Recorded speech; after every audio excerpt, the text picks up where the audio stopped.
Why I like reading the Grand Tableau? For two reasons: simplicity and speed. I like the idea of being able to make sense of the obvious in 10 seconds flat, or less, when I look at 36 cards on the table. When I first started writing about cards years ago, I urged people to see the Grand Tableau as something other than a two-dimensional plane. To describe what is at stake when you read a Grand Tableau, I use such metaphors as the panopticon, a central and above place that allows you to see everything at once. The 3D stereogram that allows you to squint in such a way so that depth can emerge. The dynamic fold that allows you to see what's hidden in plain sight or what's tucked in around the corners. The transparent closed box that allows you to see what's inside while looking at it from the outside. The compass that points to direction.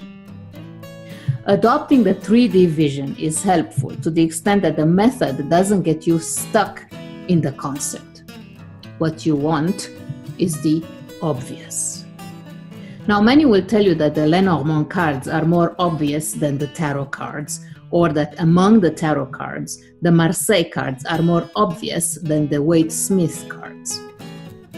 This is all nonsense. All your divination tools are equally obvious by virtue of the fact that they all act as pointers. What makes you a good card reader is this realization that your cards are pointers, that your method is on point. In my teachings, I emphasize how you declutter your complicated mind so that you get to the obvious and to be on point the fastest. The Buddhists have a concept to apply: pointed out instruction.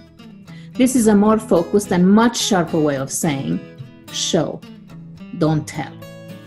In cartomancy, it's crucial that your showing is actually on point and that you need a method in spite of the fact that your cards are obvious already. So I point things out about the ways in which the cards point things out. Let us call this embedded pointing, as this is the method.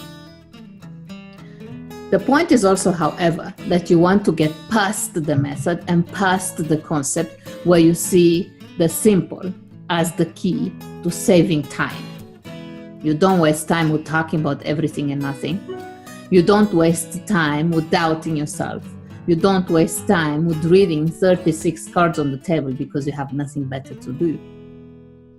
You read 36 cards on the table because they challenge your vision. How penetrating is it?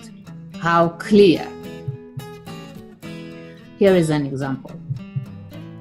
Does he love me? Yes, but. I point here to the intersecting points between him and her. One in the star, the other in the child. But the blade over her head shines under the bright light of the compass. He gave her the axe, one springing from the heart. Was this decapitation useful? Try folding the tableau so that the mountain meets the book in a circular movement. The impossibility of moving away from it, the bleeding love kept secret. The obvious here is that we experience a reversal of yes, but. The answer to the question is thus, but yes, but of course. In spite of the cut, the answer is yes, he loves you.